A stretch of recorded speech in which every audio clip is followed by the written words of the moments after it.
Hey guys, তো চলে এসেছি আরেকটা লং ভিডিও নিয়ে অনেক দিন পর। তো অনেকেই আমাকে অনেক কথা বলেছিল যে তুমি কোথায় থাকো। অনেকেই আমার বান্ধবীরা আছে, সেও বলছিল যে তুই কোথায় থাকিস, কি বৃত্তান্ত বল, আমাদেরকে বলছিস না কেন কিছুই। এতদিন কিন্তু আমি কাউকে কিছু বলিনি, তো এবার আমি সবাইকে সব সত্যিটা বলবো আমি কোথায় যাচ্ছি, তারপরে সেখানে গিয়ে কী করি সবই দেখাবো। তো প্রথমে আমি ট্রেনে উঠেছি, তো যাওয়ার জন্য সেখানে আমাকে যেতে একদিন লাগে। তো আমি ছিলাম বেনারসে ছিলাম, তো এখন আমি বাড়িতেই আছি আপাতত। আমি বেনারসে থাকি, সবাই আমাকে জিজ্ঞাসা করছিল, কমেন্টে বলছিল। তো আমি কারো কথার রিপ্লাই দিইনি, কেন কি আমি টাইম পেতাম না, কত রকমের কাজ করতে হতো। তো দেখুন আমি কী ধরনের কাজগুলো করি। সেখানে গিয়ে বেনারসে গিয়ে হোটেলে কাজ করতাম। তো দেখুন মাছ মাংস সবই রান্না করতে হতো রেডি। তো এখানে এটা আমাদের নিজেদের জন্য এক্সট্রা নিয়ে এসেছিলাম করার জন্য। দেখুন বন্ধুরা, তো ট্রেনে বসে আমি ওখানে ভাতের অর্ডার দিয়েছিলাম, সেটাই দেখিয়েছিলেন প্রথমে, সেটাই দেখানো হয়েছিল। তো সেটার ব্যাপারে কিছু হয়তো বলা হয়নি, তাই এখন বলে দিলাম। তো এগুলো হচ্ছে মাছ মাংস মাটনের সব ছবিগুলো তুলে ছেড়ে দিলাম। তো কেমন লাগলো ভিডিওটা, আর আমি যে কথাগুলো বললাম, আমাকে অনেকেই কমেন্ট করে বলছিলে যে আমি কোথায় থাকি। আসলে আমি বেনারসে থাকি। তো এটা আমি প্রথমেও বলেছিলাম, এতদিন বলিনি, এখন বললাম। তো দেখুন বন্ধুরা, এখানে স্যুপও বানাতে হয় আমাকে।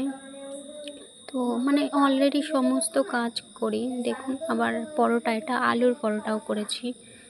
তো কড়া করে ভাজতে হয়, কড়া করে ভাজলাম রুটি, মানে আলুর পরোটা আর ঘুগনি। তো দেখুন বন্ধুরা কেমন লাগলো ভিডিওটা, আশা করছি ভালোই লাগে। তো স্যুপটা আমি এখানে আমরা নিজেরা খাওয়ার জন্য বানাচ্ছি। স্যুপের মশলা, স্যুপের প্যাকেট কিনতে পাওয়া যায়, তো ভালোই লাগে। দেখুন বন্ধুরা, স্যুপের দানাগুলো কিন্তু ছোট ছোট ছিল, যেই জলে দিয়েছি কিন্তু প্রচণ্ড বড় হয়ে গেছে, আরও বড় হবে।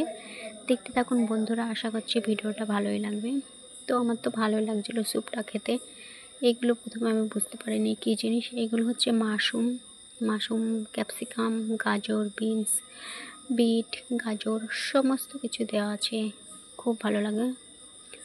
আর স্যুপের মশলাও আছে, মশলাটা এখনও দেওয়া হয়নি, তাই দেখাচ্ছি এখনকার কালারটা কেমন আছে। আর যখন মশলা দেবো দেখবেন বন্ধুরা, মশলা দেওয়ার পরে কিন্তু কালারটা আরও সুন্দর চলে আসবে। তো সেই জন্য ওয়েট করতে হবে ভিডিওটা শেষ পর্যন্ত দেখার জন্য। মশলাটা দেওয়ার পরে কেমন হয় স্যুপের কালারটা, সেটাই দেখবে বন্ধুরা, একটু ওয়েট করুন। তো দেখুন বন্ধুরা, স্যুপের ভিতরে আবার এইগুলো হচ্ছে সয়াবিনও থাকে। দেখুন সয়াবিনের কুচি, অনেক কিছু থাকে, অনেক কিছু।